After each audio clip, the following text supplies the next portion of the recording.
নিয়েছিল?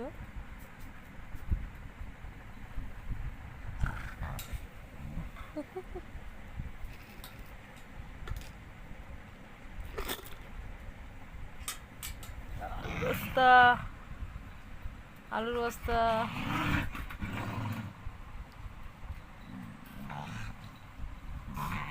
কি করছো?